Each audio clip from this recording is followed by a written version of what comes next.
제가 오늘 그래서 디자인으로 미래를 경영하라 이제 이 책을 가지고 같이 한번 좀 생각을 좀 해보려고 합니다. 제가 이제 이 책을 갖다가 번대표가 이제 저한테 이 책을 이렇게 줬을 때 맨 처음에 아무 생각 없이 하겠다고 했는데 보니까 이제 디자인 뭐 이런 쪽이라 가지고요. 제가 학교 다닐 때 제 평균 점수를 제일 많이 깎아먹었던 게 미술 점수였거든요. 그래가지고 뭐 그런 쪽에 이렇게 별로 감각도 없고, 그래서 야, 이게 디자인에 대해서 내가 무슨 이 책을 읽어도 무슨 얘기를 할 수 있을까 이런 걸 걱정을 했었는데요. 이 책을 쓴 사람이 세 사람입니다. 그 교수 셋이 썼는데 한 사람은 그 디자인 교수고 또 한 사람은 공대 쪽 교수고 또 한 사람은 마케팅 교수고 그 세 명이 이 책을 썼던데요. 근데 이 책은 보니까 그 디자인이라고 하는 걸 갖다가 우리가 보통 디자인 하면은 뭐 그림을 그리고 어떤 형상을 만들어내고 이런 거를 디자인이라고 생각을 하는데 이 책의 주제는 그런 디자인에 대한 얘기가 아닙니다. 혁신에 대한 얘기입니다. 어떻게 우리 회사의 제품을 혁신적으로 바꿔나갈 것인가 하는 그런 것들을 이제 그 디자인의 개념을 우리는 좁게만 생각을 하는데 이 책에서 얘기하고 있는 디자인의 개념은 그런 전반적인 어떤 비즈니스 모델, 그 다음에 프로세스 이런 걸 어떻게 리디자인을 해서 혁신을 할 것인가 라고 하는 것이 그 이 책에 있는 그 주제라고 얘기를 할 수가 있겠죠. 그래서 이제 우리가 이런 걸 한번 생각을 먼저 했으면 좋겠습니다. To go or to stay. 이게 우리가 좀 살다 보면은 그런 경우를 많이 만나시죠. 지금 가야 될 땐가 아니면 좀 더 기다려야 될 땐가 내가 일어서야 되나 아니면 앉아 있어야 되나 뭐 이런 그 고민들을 아마 많이 하실 거고 그런 그 이 타이밍을 우리가 이렇게 안다는 게 참 어려운 일이라고 생각을 하는 거죠. 뭐 아마 이제 이 중에서 회사 생활하시는 분들도 그런 고민, 야, 내 회사 그만두고 내 사업 한번 해봐야 되는 거 아니야? 근데 지금 타이밍이 맞아? 이거 괜히 나갔다가 이거 집 나가서 개고생하는 거 아니야? 뭐 이런 이제 생각들도 들 거고. 그래서 참 이런 우리가 어떤 그 살아가면서 이렇게 의사결정을 하기가 이렇게 참 쉽지가 않은 거죠. 아마 고민들이 아마 그런 개인적인 고민들이 뭐 저도 그렇고 아마 다 그런 고민들을 많이 하실 텐데 이제 회사의 입장에서도 그런 거죠. 혁신할 것인가 아니면 생존할 것인가 하는 거죠. 혁신이라고 하는 말을 우리가 참 많이 쓰고 또 이거는 아주 지상 명제같이 생각할지 모르겠지만은 혁신하는 게 과연 최선이냐 하는 거죠. 바꾼다고 해가지고 그게 더 좋은 결과가 나올 수 있겠는가. 괜히 잘못 혁신을 한다고 했다가 오히려 그 회사가 더 어려워질 수도 있고 뭐 이렇지 않겠는가 하는 그러한 그 고민들을 회사가 할 수밖에 없는 거죠. 그래서 회사의 입장에서도 혁신할 거냐 아니면은 지금 이 상태로 조금 더 스테이하고 생존해 나가면서 어떤 타이밍을 봐야 될 거냐 뭐 이런 그 고민들을 갖다가 회사에서도 할 수밖에 없겠죠. 그래서 이제 이런 그 혁신할 것인가 생존할 것인가 그냥 머물러 가지고 지금 있는 이거라도 계속 지켜나가야 될 것인가 이런 그 고민들을 이제 할 수밖에 없는데 그렇지만은 지금 이 세상이 참 많은 변화가 일어나고 있고 막 지각 변동이 일어나고 이러면서 지금 가만히 있는다는 것은 오히려 생존조차도 어려워질 수가 있는 겁니다.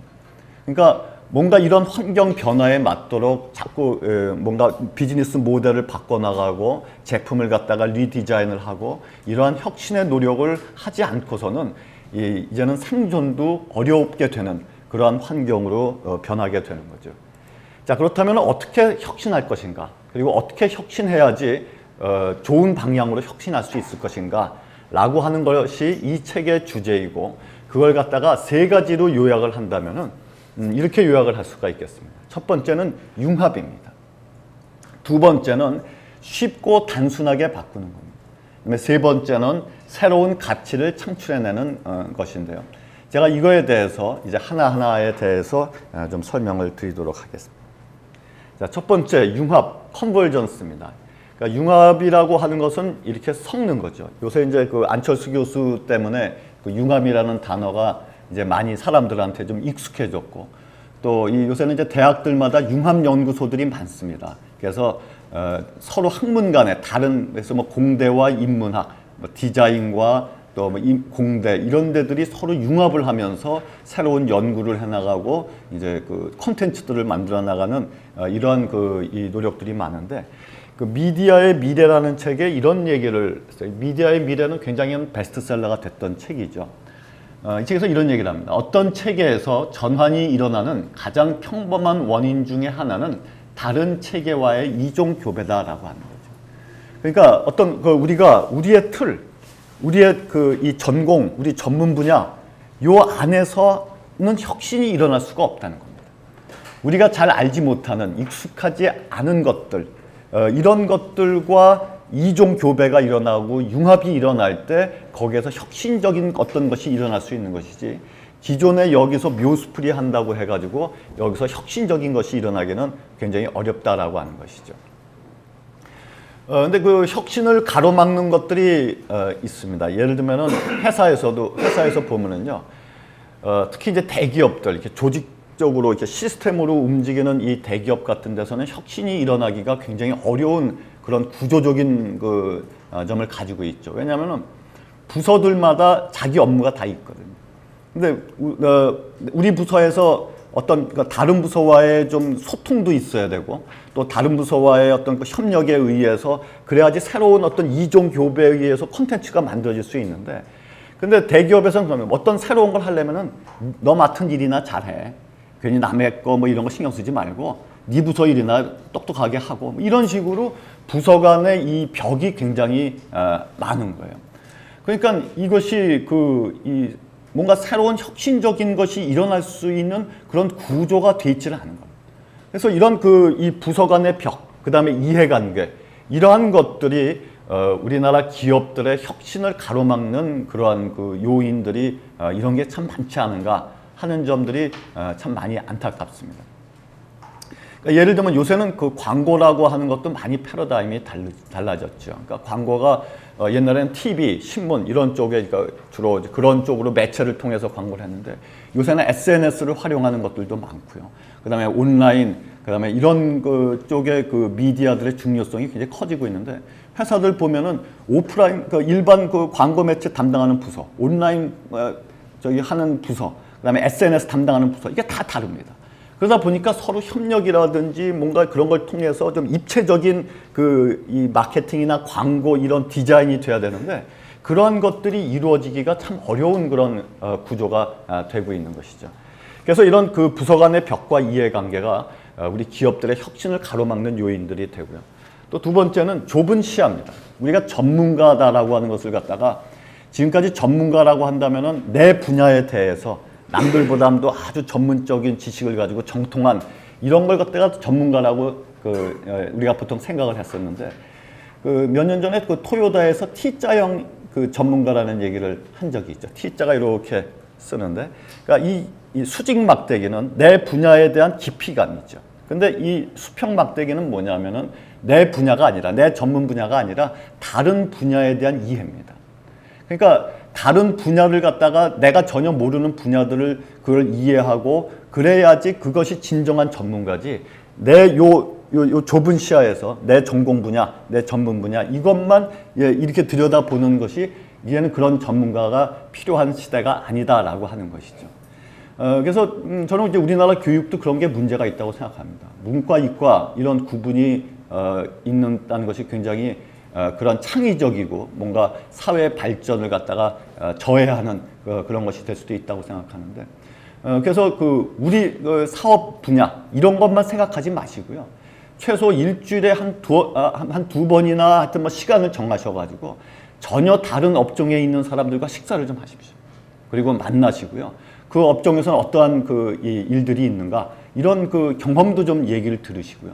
이제는 그런 식으로 다른 체계, 다른 업종 이런 거와의 이 이종 교배, 융합 이런 것이 없이는 기존의 어떤 경계선, 요 틀 안에서 이 혁신이라고 하는 것이 일어날 수가 없다라고 하는 거죠.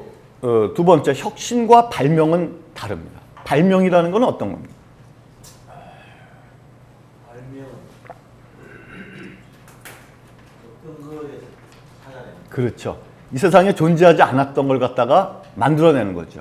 그러니까 예를 들면 에디슨이 전기를 발명했다 하는 거는 이 세상에 전기라는 게 없었는데 그런 아주 갑자기 뭔가 새로운 것이 나. 근데 혁신이라고 하는 것을 우리가 참 어렵게 생각하는 이유가 뭐냐면은 지금까지 없었던 걸 갖다가 뭔가 해내는 걸 혁신이라고 생각하는데 혁신은 그런 개념이 아닌 겁니다. 혁신은 뭐냐면은 여기에서 얘기하는 겁니다. 우리가 말하는 혁신은 새로운 기술의 발명 그 이상을 의미하며 사력 있고 통찰력 있는 결정과 실행, 기존 기술들의 재조합이다라고 얘기를 이 책에서 쓰고 있어요.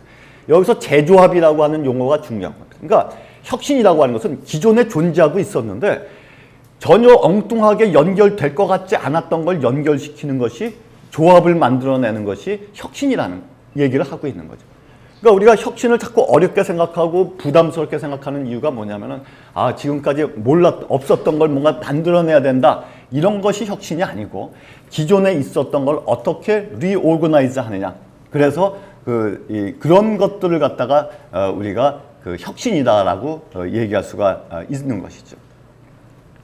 그리고 또 이 책에서 이렇게 얘기를 하고 있어요. 혁신이라는 단어는 지금 비즈니스의 새로운 힘을 표현하기 위해 쓰이고 있으며 이것은 지난 20년 동안 품질이라는 단어가 강조되어 왔던 것과 같은 이치다. 그러니까 우리가 이 많은 기업들이 자꾸 품질을 높이는데 포커싱이 맞춰져 있다는 겁니다. 그러나 이 사람들이 주장하는 거 뭐냐? 이제는 품질이 중요한 게 아니라는 거예요. 그 다음에 기업들 간의 품질의 그 실력들이나 평준화가 많이 됐기 때문에 그것이 중요한 게 아니라 다른 이 업종, 다른 분야 이런 것과 어떻게 재조합을 시킴으로 말미암아서 새로운 장르를 만들어 갈 것인가 이것이 혁신이다라고 하는 것이죠. 그래서 핵심은 혁신이란 생산자의 관점에서 기술의 증진 유무를 떠나라는 거죠. 그러니까 이 회사 관점, 생산자 관점에서 어떻게 하면 기술을 높일 건가, 품질을 높일 건가 이걸 혁신의 개념이라고 하는 것이 아니라 소비자의 관점에서 가치 있는 도약, 고객들의 그 입장에서 볼 때 이것이 기존의 것에 비해서 어떻게 가치 있게 느끼게 만들어 줄 것인가 이것이 혁신이고 그렇게 하기 위해서는 우리가 역발상도 필요하다는 겁니다. 전혀 어울리지 않을 것 같은 조합도 한번 생각해 보고요. 엉뚱한 것도 한번 저질러도 보고 뒤집어도 보고 거꾸로도 생각해 보고 이런 좀 이 머리가 말랑말랑하게 이러한 이 노력들이 필요하다라고 하는 것이죠. 책에서 이런 얘기를 해요. 스타벅스는 커피를 발명하지 않았다. 그렇죠. 스타벅스가 커피를 발명하지 않았습니다. 근데 스타벅스가 성공할 수 있었던 것은 커피에 대한 경험을 바꾸어 놨을 뿐이죠. 그래서 스타벅스가 그 하워드 슐츠 회장이 그런 얘기를 해요. 우리는 커피를 팔지 않는다. 우리는 익스피리언스를 판다.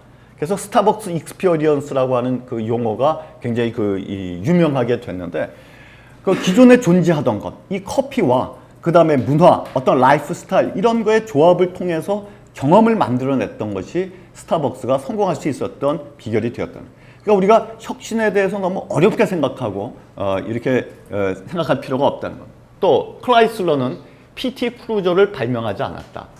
이 PT 크루저가 이제 이렇게 생긴 차가 이 PT 크루저랍니다. 근데 이 크라이슬러가 했던 것은 기존의 과거의 매력적인 핫로드, 이제 이런 게 핫로드고요. 그 다음에 밴, 그 다음에 스테이션 wä건, 기존에 존재하던 걸 갖다가 어떻게 이 각각에서 컨셉을 잡아내고 디자인을 조합해서 새로운 걸 만들어낼 건가 해가지고 만들어낸 게 이 PT 크루저라고 하는 이런 차종을 만들어냈다는 거죠. 그러니까 기존에 이미 존재하고 있었던 것들, 그런 것들을 갖다가 자꾸 이렇게 조합도 시켜보고 연결도 지어보고 이러한 것들 가운데서 혁신적인 그 아이디어도 나오고 개념이 나올 수가 있기 때문에 우리가 혁신을 하기 위해서는 그렇기 때문에 많은 호기심이 필요합니다. 이 세상에 대한 많은 호기심. 그 다음에 저질러 보는 거, 자꾸 도전도 해보고 제가 아까 프레치 얘기를 했는데 프레치도 한번 해보세요. 자꾸 해보시고 이러다 보면은 거기에서 뭔가 혁신적인 그런 이 창의적인 아이디어들이 나올 수가 있다는 거예요. 이 포드에서 만든 F150이라고 하는 모델이 이런 거 이제 많이 보셨죠. 그래서 이건 이제 기존의 어떻게 보면 트럭을 갖다가 이렇게 바꾼 건데 트럭이면은 뭐 꼭 그렇게 이 운전석이나 이렇게 지저분해야 되냐? 운전석 같은 경우는 저렇게 아주 고급스럽고 승용차 같은 그런 느낌이 들면서 이러한 이 트럭과 기존의 승용차를 조합했던 것이 F150이라고 하는 모델이었고 이게 굉장히 아주 스테디셀러가 됐던 미국에서 그러한 그 모델이라고 합니다. 또 저기 할리 데이비슨 있지 않습니까? 그 오토바이, 그 할리 데이비슨과 트럭, 이 앞모양은 할리 데이비슨의 이 느낌이 나시죠? 이런 할리 데이비슨과 트럭 이런 것들의 조합, 이렇게 기존에 존재하고 있었던 이런 것들을 갖다가 자꾸 이렇게 연결도 지어보고 이런 가운데서 혁신이 일어날 수 있다라고 하는 것이죠. 디자인의 어원이요, D 플러스 자인이랍니다. 그러니까 D는 뭐냐면은 존재를 없애는 거죠. D라고 하는 것은 이제 보통 앞에 붙으면 뭐가 이렇게 자꾸 뭐 이렇게 적어지거나 소멸되는 이런 거고요. 자인은 이제 독일어로 존재한다 이런 의미입니다. 그러니까 디자인의 그 어원이 뭐냐면은 존재를 없앤다라고 하는 거죠. 그럼 존재를 없앤다는 건 뭐냐면은 기존의 존재를 없애고 다 허물어 버리고 이걸 다시 해석하고 조합을 해가지고 이걸 다른 차원으로 바꿔가는 것, 이것이 바로 디자인의 기능이다라고 하는 것이죠. 그러니까 디자인이라고 하는 것은 우리가 뭐 형상화 맞추기 하고 이런 것이 디자인의 그 개념이 아니고요. 이런 식으로 기존의 어떤 이 존재를 다시 조합을 해서 다른 차원으로, 다른 장르로 바꿔놓는 것이 디자인의 기능이다, 이렇게 얘기할 수가 있습니다. 하버드 대학교에서 연구한 프로젝트에서 이제 이러한 결론을 내렸다. 혁신가들의 특징은 뭐냐면은 자유로운 상상을 통해서 외형상 서로 관련이 없어 보이는 사물을 연관 짓는 능력이다라고 하는 것이죠. 그러니까 혁신이라고 하는 것은 발명처럼 뭔가 없었던 거, 우리가 전부 다 에디슨이 될 수는 없잖아요. 우리가 아인슈타인 같은 그런 천재가 될 수는 없잖아요. 그렇지만은 우리는 누구나 혁신가는 될 수가 있는 겁니다. 왜냐하면은 우리가 상상을 통해서 관련이 없어 보이는 물건도 연결도 짓고 조합도 만들고 할 수 있는 거는 누구나 다 할 수 있는 거기 때문에 우리가 이런 혁신을 할 수가 있다는 거예요. 창의성이다. 우리가 이제 창의성을 크리에이티비티 이렇게 얘기해요. 크리에이트라고 하는 것은 뭔가 창조한다 이런 뜻 아닙니까? 근데 우리가 창조하는 것은 어렵습니다. 근데 창의성이라고 하는 것은 또 뭐냐면은 서로 다른 사물을 조합하는 능력이지, 이 세상에 존재하지 않았다가 갑자기 하늘에서 뚝 뭐가 떨어지듯이 그런 걸 만들어낸 걸 우리가 창의성이라고 얘기하지 않는다라고 하는 것이죠. 그렇기 때문에 우리가 많은 사물에 대해서 호기심을 가지시고요. 변화에 대해서 민감해지셔야 됩니다. 세상에 어떤 변화들이 일어나고 있는가, 또 다른 업종에서는 어떠한 일들이 일어나고 있는가, 이런 것들에 대해서 우리가 안테나를 높이 세우시고 그런 것들과 자꾸 연관짓고 조합을 만들고 이러한 노력을 통해서 우리가 혁신이라고 하는 것이 일어날 수가 있다는 것이죠. 오히려 이 세상에 존재하지 않았던 걸 갖다가요, 갑자기 뚝 떨어지게 되면은요, 그거는 실패할 확률이 더 큽니다. 그렇기 때문에 이 없는 걸 새로 만드는 이것이 아니라 이 조합하고 하는 것이 중요하다라고 하는 것이죠. 요즘 이제 이 스포츠화 이쪽에도 IT와 많이 이제 결합이 되어 있는데요. 이게 아디다스 원이라고 하는 이제 제품이랍니다. 근데 이렇게 보시면은 이 신발 바닥에 센서도 있고요. 그 다음에 모터도 있고 프로세서도 있고, 그 다음에 이런 버튼도 있고. 그러니까 신발이 이게 600만 불 사나이가 신는 신발 같이 그렇게 되고 있는데, 저게 이제 지능 신발이 되는데요. 20MHz의 컴퓨터가 신발 바닥에 부착되어 있고요. 발꿈치 쿠션에 있는 센서와 연결이 되어 있답니다. 매 초마다 2만 번씩 인식해가지고 발바닥이 받는 충격을 지속적으로 측정을 하고요. 그래서 작은 나사와 케이블 시스템을 조정해서 경주자의 발 사이즈와 걸음에 맞게 쿠션이 최적화되고 뛰는 사람의 속도와 지형 조건까지도 맞춰주는 그러한 어떤 지능 신발들로 이제 이 아디다스 원이라고 하는 이 모델이 나온 거죠. 그러니까 이런 스포츠화와 IT라고 하는 어떻게 보면 전혀 다른 분야이지만은 이런 것들이 조합이 됐을 때 이런 혁신적인 것이 나올 수가 있다라고 하는 것이죠. 이 나이키 플러스가 이제 점점 유명해져 가지고 이걸 이제 사람들이 많이 저걸 하는데, 이 나이키 플러스도 그러한 제품입니다. 이게 신발과 그다음에 이제 여기에 보면은 요 센서가 있는데 요게 이제 신발에 이렇게 들어가는 거죠. 신발 밑바닥에 들어갑니다. 그러면 센서가 이 사람이 뛰는 속도라든지 또는 이런 것들을 다 측정해 가지고 이런 것들은 이제 이 팔에나 이런 데 이렇게 차는 거죠. 차 가지고 자기 이 아이폰 이런 쪽으로 이걸 동기화를 시켜주게 되면은 이게 나이키 플러스는 여기 보시다시피 신발 속에 들어가는 센서, 그 다음에 그 센서를 사용해서 팔에 차고 다니는 아이팟이나 아이폰의 데이터를 전송해 줄 수 있는 무선 무선 접속 기능, 그다음에 아이팟에 저장된 데이터를 인터넷에 간편하게 올릴 수 있는 소프트웨어 인터페이스로 구성이 되어 있다는 거예요. 그래서 센서는 사용자의 발이 지면에 머무르는 시간을 측정해서 속도를 계산하고 데이터를 전송해 줍니다. 달리기가 끝난 다음에 아이튠즈를 통해서 컴퓨터와 데이터를 동기화하면 자동으로 나이키 플러스 홈페이지에 전송이 되고요.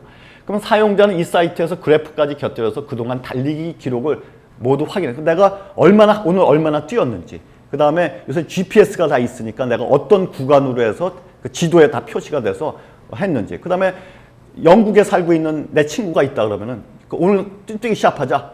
그러면은 나는 서울에서 뛰고 그 친구는 영국에서 뛰는데 그게 나이키 플러스 홈페이지에 가면 서로 확인해 볼 수가 있는 거죠. 그 달리기 시합도 그렇게 떨어져서도 할 수가 있고. 그다음에 동호회를 만들어서 세상 어디에 있는 사람들은 경쟁이 가능하고, 다시 말해서 나이키 플러스는 달리기를 게임으로 변모시킨 것이고 홀로 즐길 수도 있고 다른 사람과 함께 즐길 수도 있다 이 것이죠.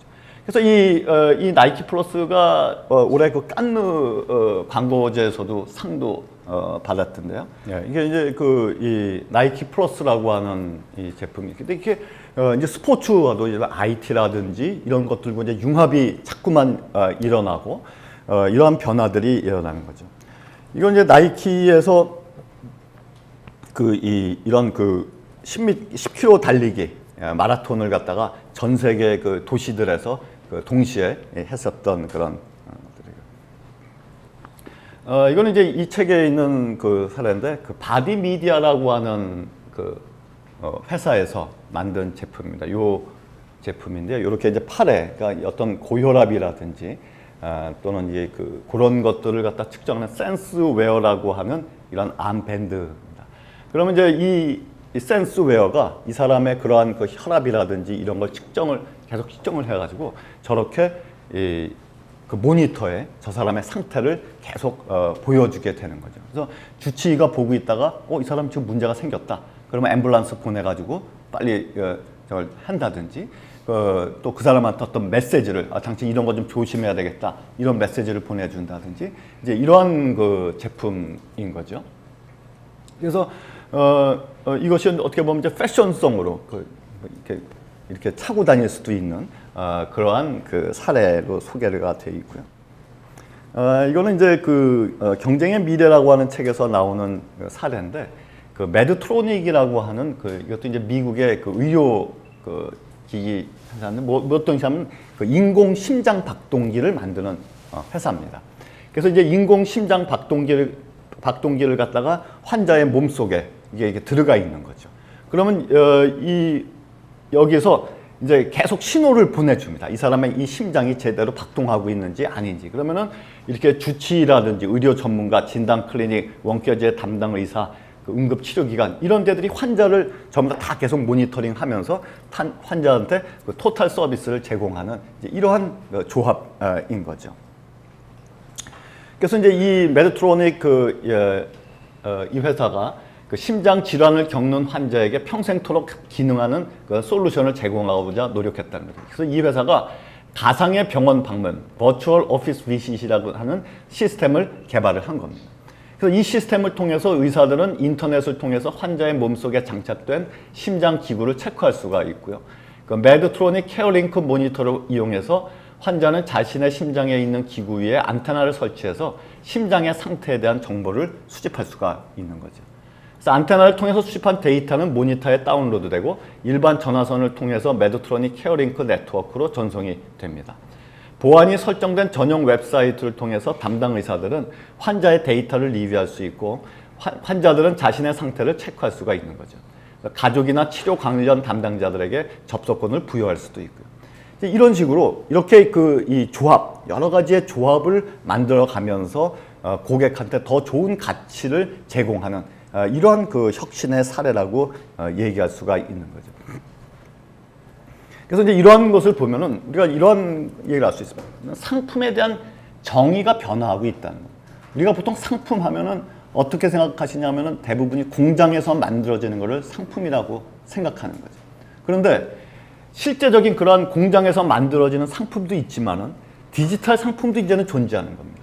그 다음에 제품과 서비스의 결합, 이것이 하나의 총체적인 고객 경험을 구성하는 거죠. 아까 나이키 플러스라든지 또는 그 이 의료기기 이런 것들이 뭐냐면은 실제적인 상품과 디지털 상품, 그다음에 제품과 서비스의 결합이 되면서 총체적으로 고객 경험을 구성하고요.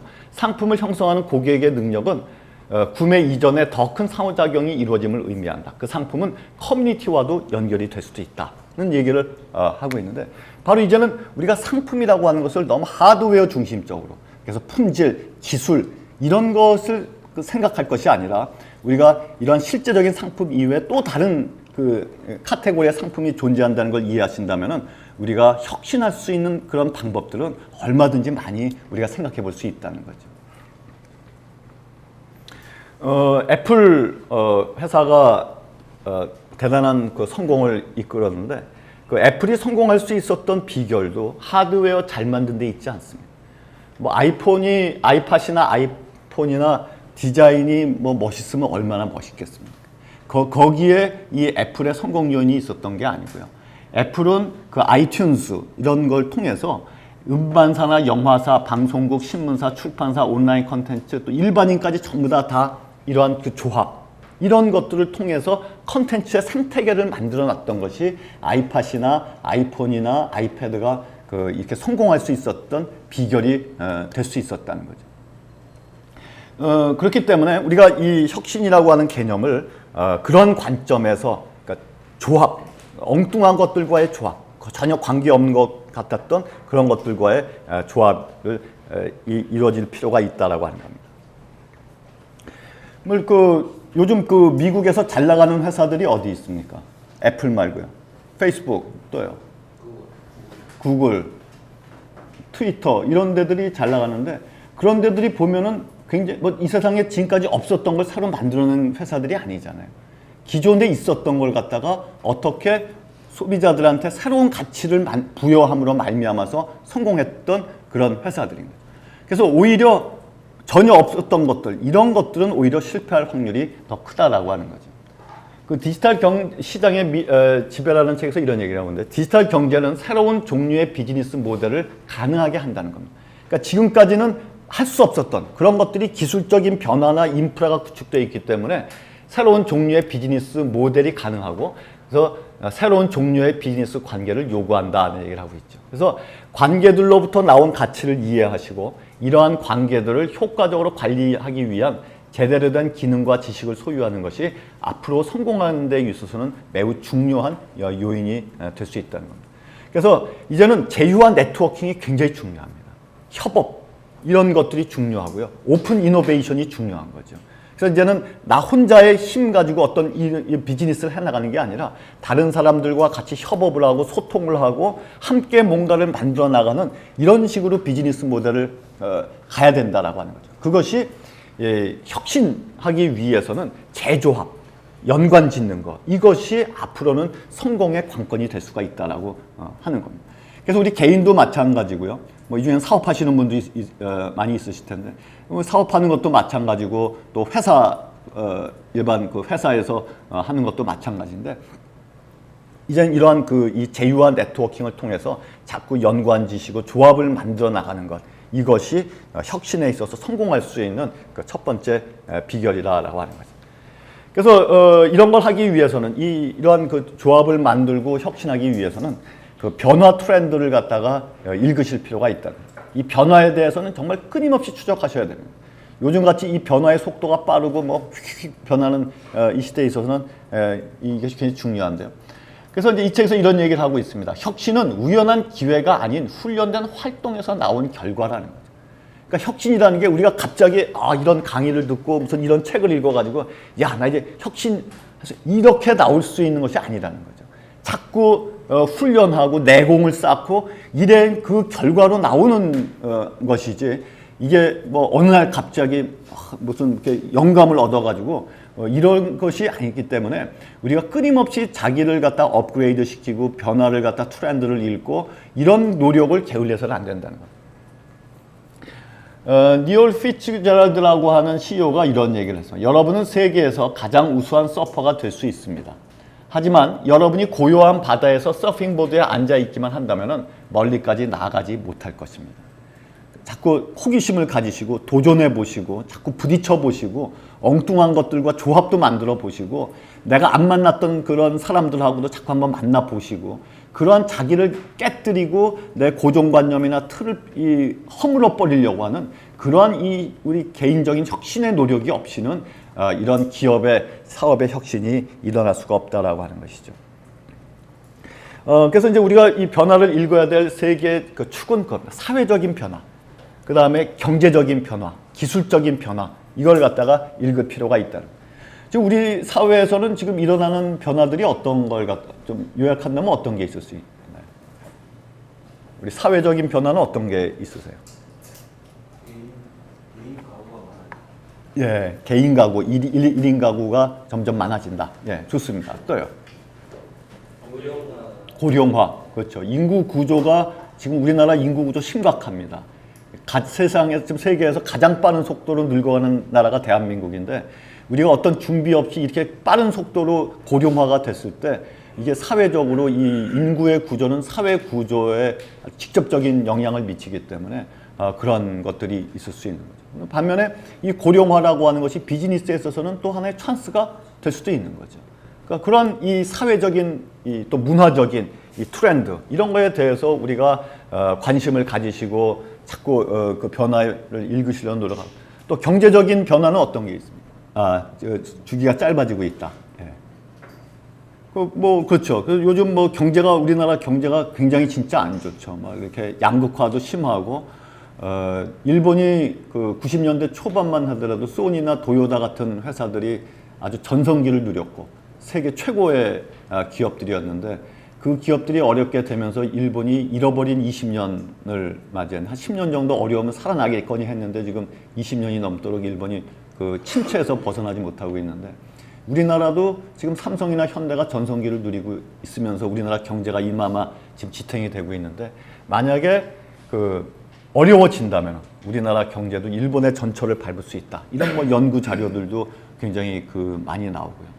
그래서 이런 경제적인 이 변화들, 세계 경제, 지금 유럽이나 이런 데들 굉장히 어려운데, 지금 이런 데랑 우리나라가 다 톱니바퀴처럼 맞물려 있기 때문에 이런 변화들도 우리가 좀 주의 깊게 생각하실 필요가 있고요. 또 기술적인 변화는 어떤 게 요새 있어요? 스마트 기기들, 이런 것들. IT 이쪽은 정말 굉장한 속도니까 비즈니스 게임의 법칙이 바뀌어버리고 판 자체가 없어지고 이럴 수도 있는 이런 아주 이 급격한 변화에 있는데 이런 IT라든지 이런 기술들을 우리 비즈니스와 융합할 수는 없을까? 이런 것들에 대해서도 한번 이런 기술적인 변화들 그래서 제가 아까 얘기한 대로 프레지도 꼭 한번 해보시라 하는 겁니다. 이게 일본 혼다에서 작년에 쓰나미가 이제 일본에 왔었잖아요. 그래가지고 이제 이런 이 쓰나미 발생 후에 이 지역에 이 쓰나미가 발생한 지역에 그러니까 뭔가 이렇게 구호 물자를 갖다 줘야 되겠는데 도로가 막 없어지고 이랬으니까 갈 수 있는 도로가 통행 가능한 길에 대한 정보를 혼다에서 제공을 해준 거죠. 그래서 혼다의 인터내비를 탑재한 승용차의 통행 기록 정보를 토대로 해가지고 웹상에서 모든 운전자들이 저쪽으로 가려면 어느 도로로 갈 수 있다. 이런 정보를 이제 제공을 아주 발빠르게 이 변화에 따라서 제공을 해줬는데 이게 굉장한 이 일본 국민들한테 굉장히 큰 호응을 얻으면서 기업 이미지에도 이렇게 높아졌고 이게 또 상도 받았다. 그러한 사례입니다. 또 이 책에서는 허먼 밀러의 미라 체어라고 하는 이 사례를 얘기를 하고 있는데 이렇게 생긴 이게 이제 미라 체어인데 이거는 이제 꼭 디자이너들이 이렇게 그러니까 디자인한 가구들 보면 멋도 있고 그런데 좀 불편하다는 거죠. 그러니까 인체공학적으로 좀 불편해가지고 그런 것들이 이렇게 편하지가 않은데 그래서 이 미라 체어라고 하는 것은 이제 그러한 인체공학과 그 다음에 디자인 이런 것들이 융합이 돼가지고 했는데 이게 또 굉장한 이 베스트셀러가 됐었던 그런 사례라고 합니다. 그래서 이제 우리가 보통 디자인하면은 이쁘게 만드는 거. 우리나라 보통 디자이너들 하면은 디자인 학과 가려면 그림 잘 그려야 전부 다 디자인 학과 가거든요. 근데 디자이너는 그림 그리는 사람이 아닐 수도 있는 거거든요. 그러니까 꼭 그 디자인하는 사람이 제가 이제 그런 얘기를 들은 적이 있어요. 어떤 사람이 산업 디자인을 한 사람인데 이제 독일의 그 BMW 회사의 차 디자이너로 이제 이 사람이 갔답니다. 근데 가니까 그 BMW에서 맨 처음에 교육시키는 게 뭘 교육시키냐면은 전부 다 자동차 공학만 교육시키더래요, 디자이너. 그러니까 이렇게 이제 뭡니까? 이렇게 자동차가 이렇게 가려면은 이건 뭐라 유체공학이라고 그러나요? 이게 저항이 줄어야지 이게 연비 같은 게 되잖아요. 그러니까 그다음에 그 안에 엔진의 구조라든지 이런 걸 디자이너가 모르면은 멋지게 그림만 그린다고 해서 이렇게 디자인이 나오는 게 아니라는 거죠. 그러니까 그런 어떤 폭넓은 식견, 여러 다른 분야에 대한 이해가 있어야지 그 좋은 디자인이 나오는 건데, 그래서 이제 이런 이 가구를 디자인하더라도 그런 인체공학이나 이런 것들과의 그런 조합이 필요하다는 것이죠. 요즘 이제 렌트카 쪽에서도 집카라는 거 많이 들어보셨죠.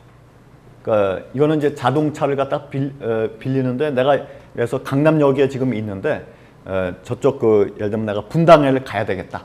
그럼 이제 강남역에 가가지고 집카에서 빌려가지고 분당 가가지고 뭐 1시간이나 뭐 이렇게 쓰고 거기 주차장에다 반납을 하는 겁니다. 쓰는 시간만큼만 하는 거죠. 그러니까 보통 렌트카 하루를 빌리든지 뭐 반나절 빌리든지 이런 경우가 있었는데, 그게 아니라 그냥 그렇게 사람들이 그 주차장 가서 쓸 수 있는.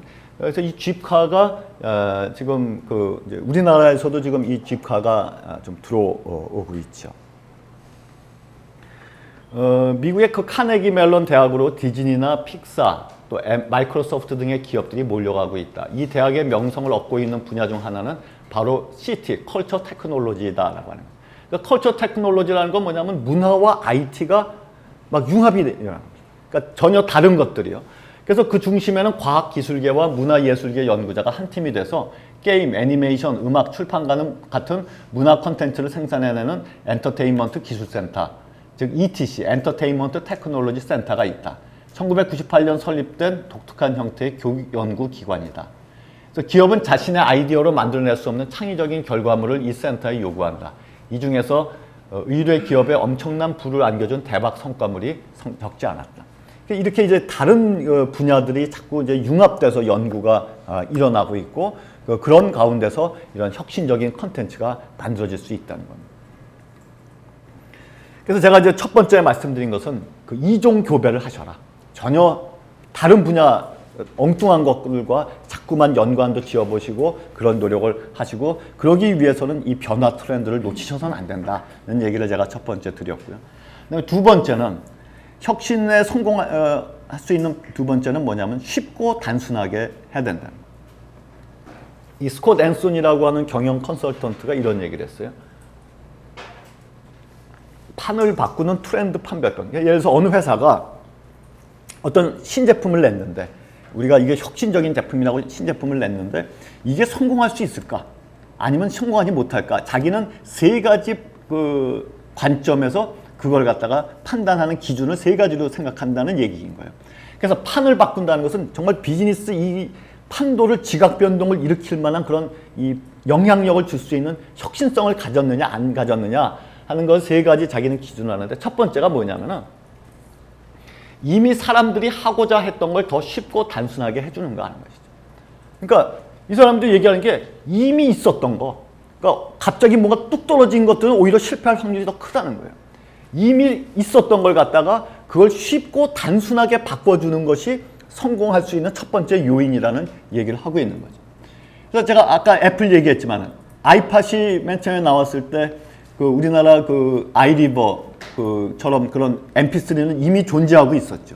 근데 아이팟이 성공할 수 있었던 건 아이튠즈에 가가지고 쉽게 그 음악을 다운받고 할 수 있는 그 구조를 만들어줬던 게 아이팟이 성공했어요. 그러니까 이미 사람들이 하고자 했던 거를 쉽고 단순하게, 심플하고 이지하게 만들어줄 수 있는가? 이게 첫 번째.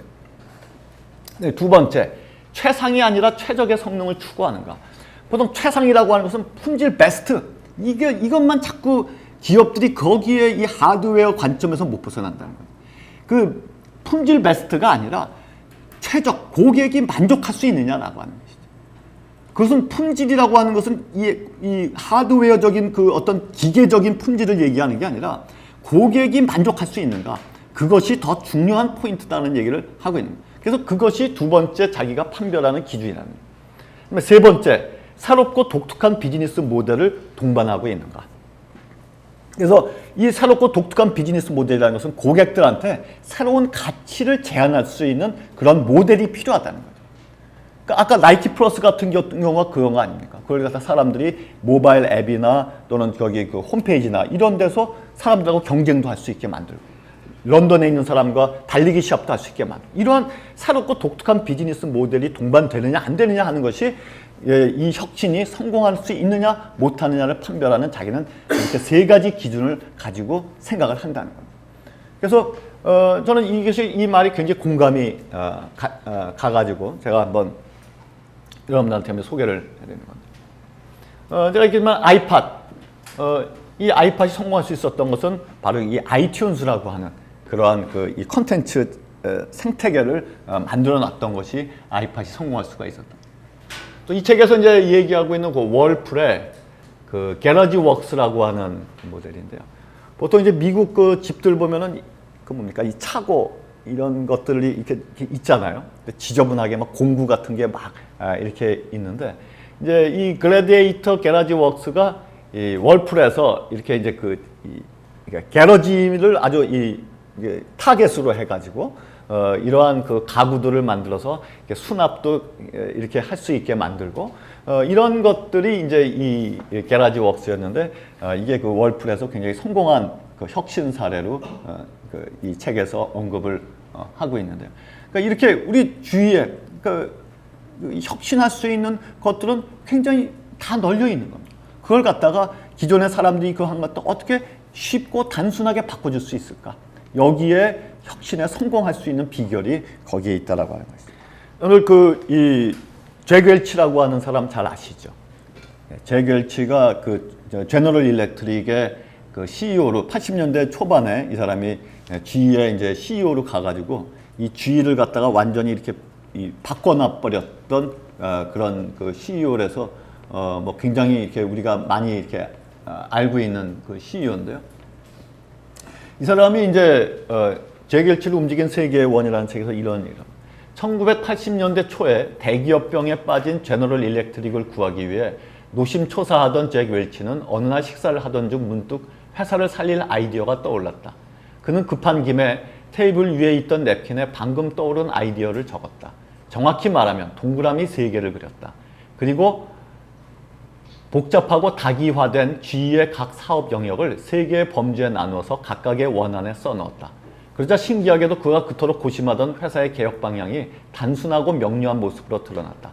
회사가 주력해서 살려야 할 부문과 버려야 할 부문이 냅킨 위에 그려진 3개의 원 안팎으로 확연히 구분됐다. 잭 웰치는 나중에 그림은 내 비전을 확산하고 실행하는 데 내가 가장 필요로 한 개념 설명 도구였다라고 말한다.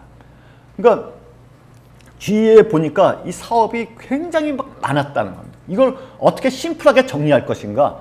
그래가지고 3개의 원에다가 그걸 자기가 그려 넣어봤다는 거예요. 그래가지고 우리가 잘 아는 그대로 이 GE는 그 에디슨이 이제 처음에 시작한 그 회사인데, 그러니까 이 GE가 가전 사업 부문이 있었는데 이걸 갖다가 잭 웰치가 매각해버렸잖아요. 그래가지고 미국 언론들이 그 미국의 자존심인데 어떻게 보면은 이 미국의 자존심을 팔아먹었다. 이렇게까지 막 혹평을 하고 한 걸 갖다가 이제 잭 웰치가 그걸 다 감수를 하면서 이 미래지향적인 사업 구조로 바꿔야 된다. 이제 그렇게 했을 때 이 사람이 했던 게 뭐냐면 이 3개의 원을 그려놓고 거기에다가 자기네 사업을 집어넣는 이렇게 심플하고 이지하게 해놓은 것이 이 회사를 혁신할 수 있는 그런 게 되었다는 것이죠. 나는 그래서 잭 웰치가 이런 얘기를 합니다. 나는 어떤 개념을 설명할 때 3개의 원을 사용해서 단순하고 명료하게 보여주는 방식을 좋아했다는 거예요. 그러니까 생각을 단순하고 명료하게, 심플하고 이지하게 자꾸 이렇게 압축하는 것이 굉장히 중요하다는 거예요. 그래서 그림은 비전을 확산하고 실행하는 데 있어서 내가 가장 필요로 했던 단순한 개념 설명 도구였다. 이렇게 얘기를 하고 있는 거죠. 원페이지 프로포저이라는 책 혹시 읽어보신 분 있으세요? 예, 몇 분 계시군요. 이게 이제 이 책의 저자가 이 원페이지 프로포절의 저자가 성공한 사업가입니다. 근데 이 사람이 이 책을 쓴 이유가 뭐냐면은 내가 성공할 수 있었던 성공의 비결이 원페이지 프로포절에 있었다는 그 얘기를 하려고 이 책을 쓴 거예요. 그래가지고 이제 이 책의 저자가 자기 멘토가 있었대요.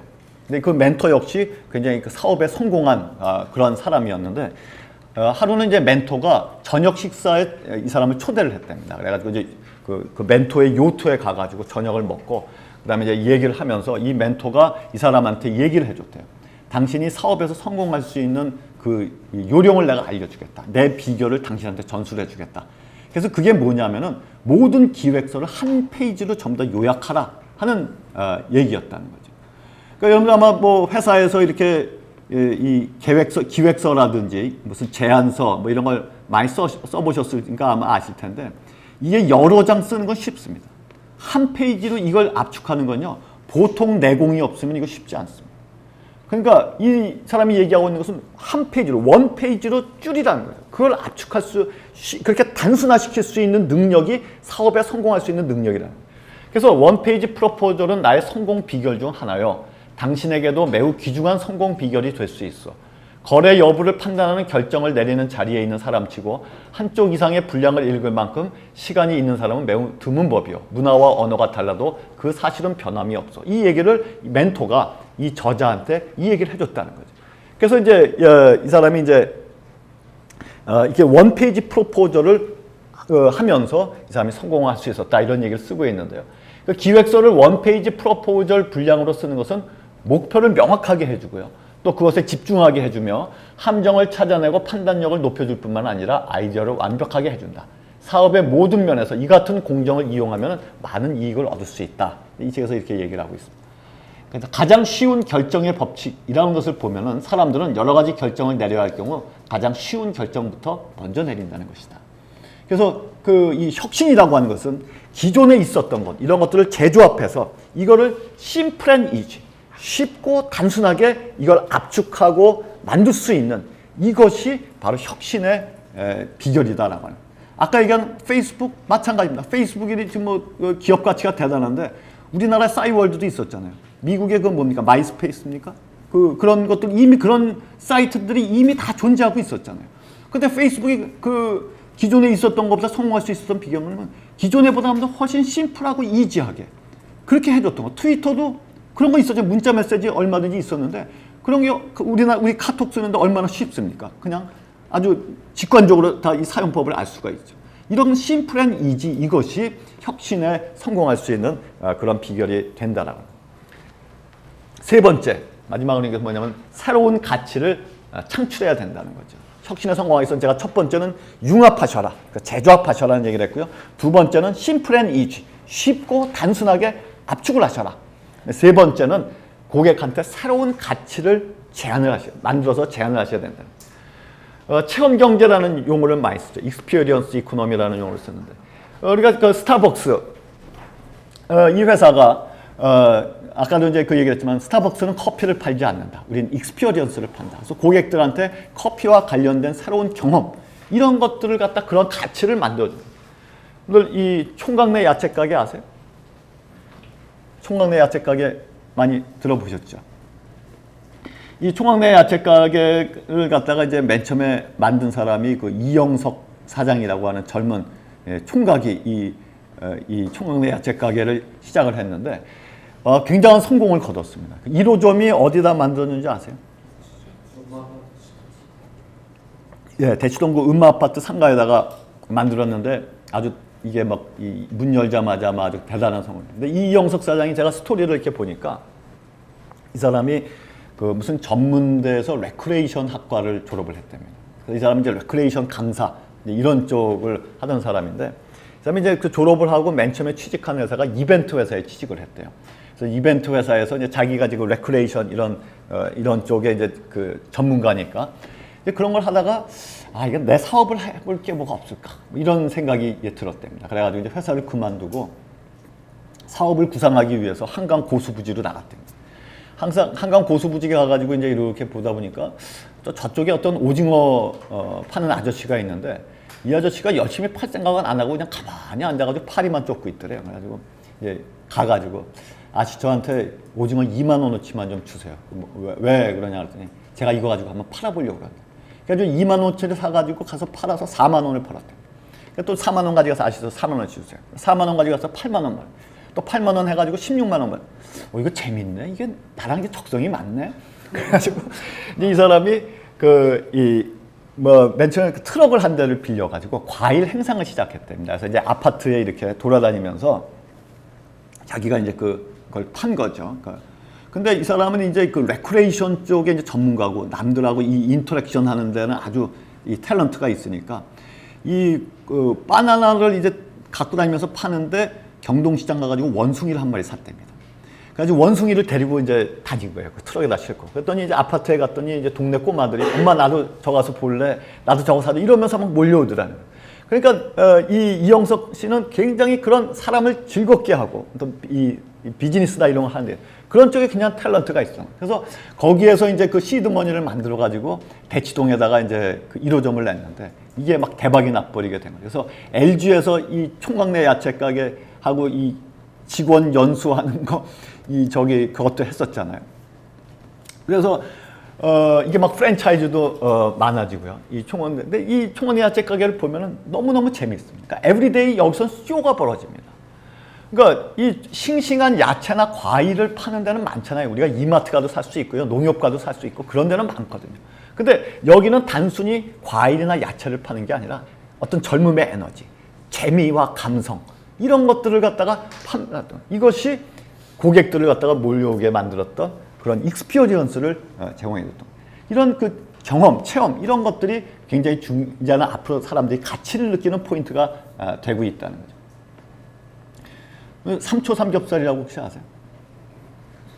그 몇 년 전에 그 TV에서 VJ 특공대 이렇게 보다 보니까 그날 이제 VJ 특공대에서 뭘 했냐면 그러니까 삼겹살 스페셜을 했어요. 그래서 이제 온갖 종류의 삼겹살을 전국 투어를 하고 다니면서 다 소개를 하는 거예요. 그래서 뭐 된장 숙성 삼겹살, 무슨 뭐 또 와인 숙성, 뭐 금가루 뿌린 삼겹살, 뭐 베리벨 게 다 있어요.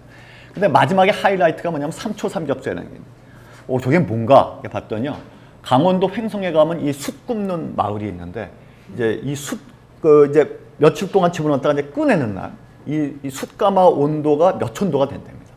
그래가지고 이제 그날 이렇게 이제 이 부삽에다가 삼겹살 이만큼 썰어가지고 이제 숯가마에다가 딱 집어넣고 하나, 둘, 셋 하고 딱 꺼내는데 이게 진짜 온도가 뜨거우니까요. 3초 만에 정말 아주 먹음직스러운 삼겹살이 되는. 그래가지고 그거 이제 가위로 썰어가지고 이제 동네 주민들이 막걸리랑 이렇게 하나씩 먹는데 제가 그 TV 보면서 침 넘어가서 죽는 줄 알았습니다. 3초 삼겹살이라는 거예요. 제가 딱 보면서 야 저거 아이디어 좋다. 브랜드 참 좋다. 3초 삼겹 생각해보세요.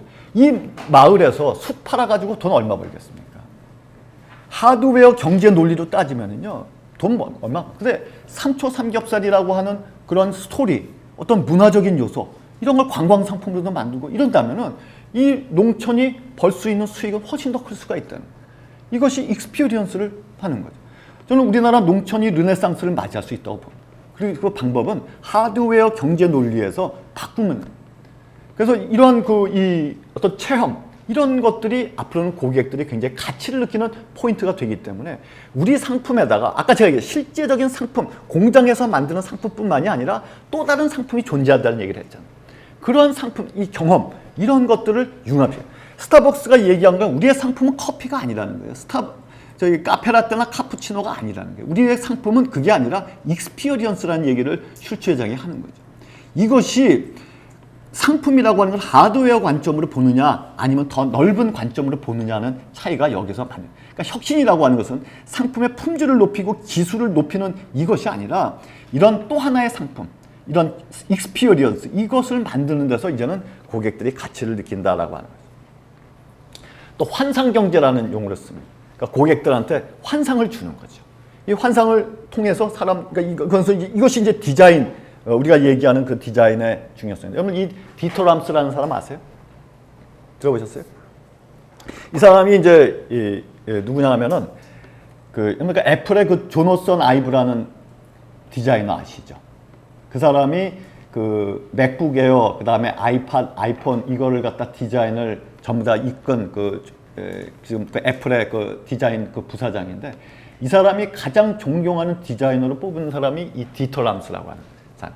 근데 이 사람은 그 브라운 저기 회사에 있잖아요. 그 브라운의 디자이너였어요. 지금 여기 사진에서 보시는 이게 그 디터 람스가 이제 디자인한 그 브라운의 그 여러 가지 라디오나 뭐 전축이나 이런 건데요. 지금 요게 그 브라운 그 이 이 계산기 디자인입니다. 요게 그 아이폰인데 이 존슨 아이브가 이 디터 람스의 이 디자인에서 영감을 많이 얻었다는 거죠. 그래서 굉장히 비슷한 점이 이 디터 람스가 아주 그런 그 심플하고 이런 쪽을 하는데 이 사람의 디자인 원칙은 뭐냐면 less and more입니다. 그리고 이 사람 디자인 10개명이 있는데 좋은 디자인은 혁신적이다. 좋은 디자인은 유용해야 된다. 좋은 디자인은 심미적이다. 좋은 디자인은 제품의 이해를 돕는다. 좋은 디자인은 눈에 띄지 않는다. 좋은 디자인은 정직하다. 좋은 디자인은 오래간다. 좋은 디자인은 마지막 디테일에서 나오는 필연적인 결과다. 좋은 디자인은 환경을 고려해야 된다. 좋은 디자인은 가능한 적게 디자인한 것이다. 이런 얘기를 하고 있는데요. 그 필립 스탁이라고 하는 제가 디터 람스라고 하는 디자이너를 얘기를 했고요. 필립 스탁이라고 하는 사람 많이 들어보셨죠? 이 사람은 이제 이런 건축, 인테리어, 그다음에 여러 가지 그 가구 이런 걸 생활용품 이런 걸 디자인하는데요. 그 필립 스탁이 디자인한 제품들이 굉장히 고가입니다. 명품 브랜드라서요. 아마 인터넷에서 이렇게 검색해 보시면은 이 사람의 가구나 뭐 그런 제품들이 엄청난 고가인데, 이 사람이 그 우리나라에 그 몇 년 전에 왔었어요. 그래가지고 그 매종이라는 잡지 아시죠? 그 잡지를 제가 이렇게 우연히 이렇게 보다가 보니까 이 필립 스탁이 이제 인터뷰한 내용이 나왔는데 그 중에서 이제 이 얘기가 제 눈에 이렇게 좀 마음에 남았습니다. 그 사람이 이런 얘기를 했어요. 제가 좋은 디자이너, 좋은 건축가인지는 잘 모르겠습니다. 하지만 사람들이 더 나은 삶을 살 수 있도록 투쟁한다는 점은 확실합니다. 오늘날 디자인의 핵심은 아름다움을 만들어내는 것이 아니라고 생각합니다.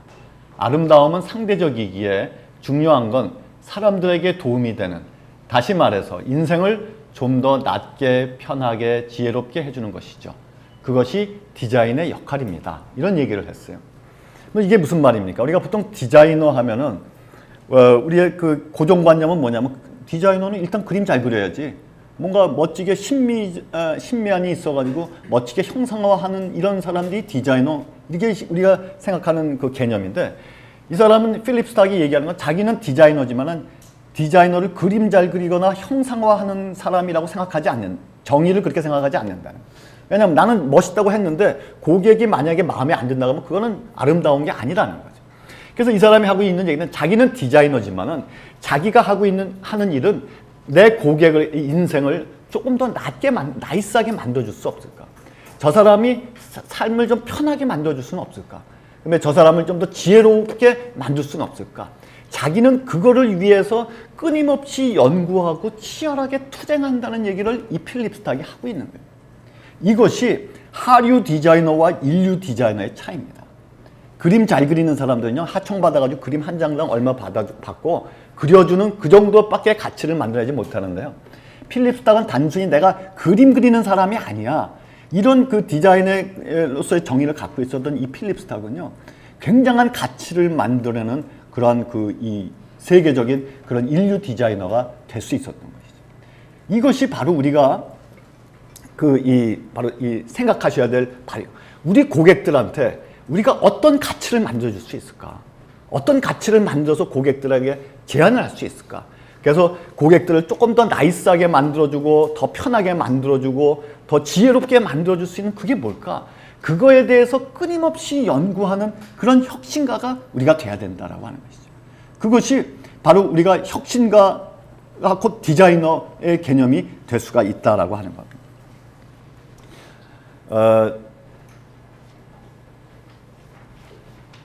마지막으로 제가 이 얘기만 하고 오늘 마치겠습니다. 훌륭한 아이디어가 반드시 훌륭한 혁신 제품을 만들어내지는 않는다라고 하는 거죠. 그러니까 아이디어가 우리 보통 사업하는 사람들 보면 그런 사람들 많아요. 벤처맨처럼 야, 내가 우리 기가 막힌 아이디어가 있는데 이것만 나가면 이제 대박이야. 보통 다 그렇게 생각하죠. 그래가지고 이거에 대해서 충분히 검증 없이 이렇게 하다가 이제 금전적으로 피해도 보고 여러 가지 어려움에 처하는 경우들이 굉장히 많습니다. 아이디어와 최종 제품과에는 굉장한 괴리가 있습니다. 아이디어는 좋아요.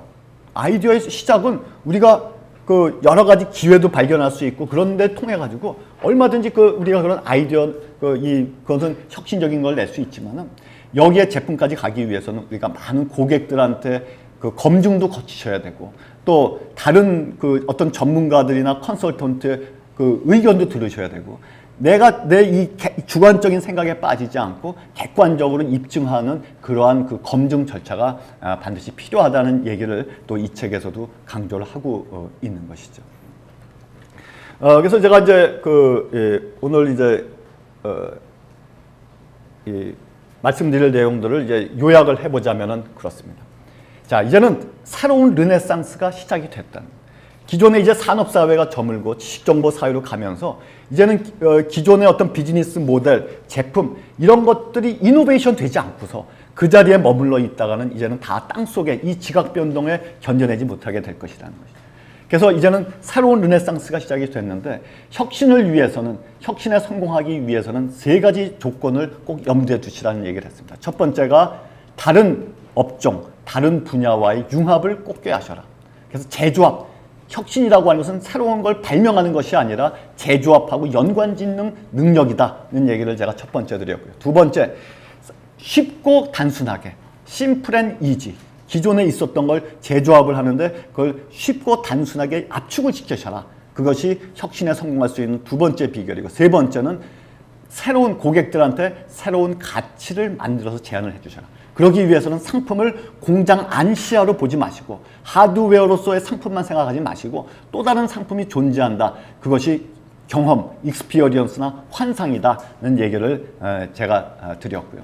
그래서 이러한 이 혁신의 아이디어를 가지고 또 많은 검증과 이런 리서치나 이런 걸 통하셔가지고 그런 혁신적인 혁신에 성공하는 그런 제품까지 연결될 수 있다는 말씀을 오늘 드렸습니다. 그래서 제가 이제 아까 서두에 혁신할 것인가 생존할 것인가 이런 화두로 시작이 됐는데 혁신하셔야 됩니다. 그냥 머물러 있다가는 지금은 생존 자체가 위협받을 수 있고 그냥 땅속에 묻혀버릴 수밖에 없는 그런 상황으로 가신다는 거죠. 그래서 오늘 제가 드린 말씀이 그렇게 여러분들 개인도 그렇고 여러분들 회사도 그렇고 혁신을 통해서 우리 사회가 더 발전하는데 그렇게 그런 도움이 됐으면 좋겠습니다. 마치겠습니다. 감사합니다.